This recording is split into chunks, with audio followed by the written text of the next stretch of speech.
Hello, this is lesson 1 of my linear algebra video series, and today we're going to talk about diagonalization. If anyone on YouTube sees this is not a real video series, it is a proof of concept, so there will not be a lesson 2, unfortunately. The basic idea of diagonalization is to take a random, ugly matrix and turn it into a pretty, diagonal matrix that's easy to work with. So a diagonal matrix is just a matrix where the only non-zero entries are in the top left to bottom right diagonal. The reasoning behind this is that normal matrices are really hard to raise to powers. Like if you tried to raise this matrix to the 100th power, it would be terrible. But if you raised this matrix to the 100th power instead, it would be really easy because you just have to raise each entry to the 100th power individually. And you can prove this pretty easily by just multiplying the matrix by itself. So that's why we want to diagonalize. But how do we actually do it? Well, let's say A is the ugly matrix we want to get rid of, and D is the diagonal matrix that we want to get. We want to find matrix M such that A equals M times D times M inverse.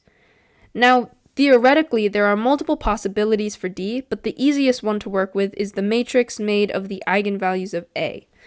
To learn about eigenvalues and eigenvectors, check out the previous lesson by clicking the card in the corner. Obviously, there is no card because this video does not exist. So, let's say the eigenvalues of A are lambda 1, lambda 2, and lambda 3. Then we let the entries of D be equal to lambda 1, lambda 2, and lambda 3. And let's say the eigenvectors of each are v1, v2, and v3 respectively. Then we fill in M with the entries of v1 going down this way, then v2, then v3. It just so happens that this matrix times the inverse of this matrix equals A.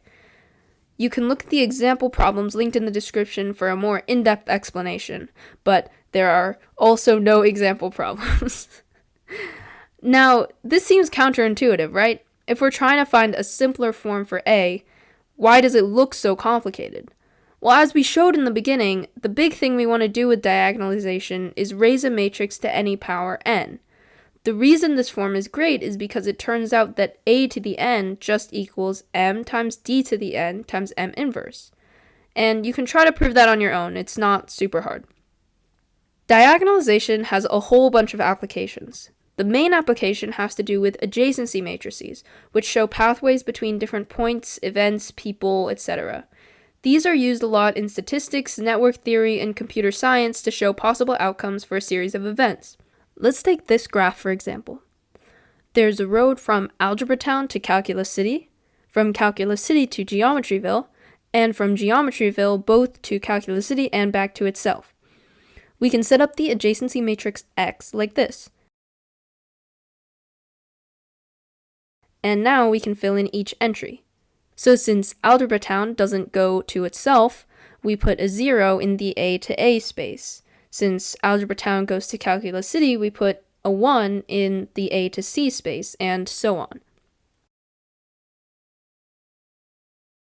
What we've just found is a matrix containing the number of ways to get to any given city from any other given city, going on one road exactly.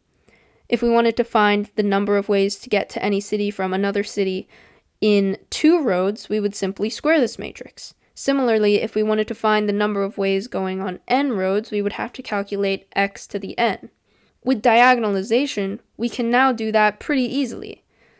So this was a pretty simple example, but let's say that we had a map of the entire United States and we wanted to see how accessible a rural town was to other cities. Something like this would be a great way to set up that statistical model. So now you know what diagonalization is, why it's important, and a little bit about how to do it. I hope you find that interesting, and if you want more specific examples, you can click the link in the description, which once again does not exist. Happy mathing!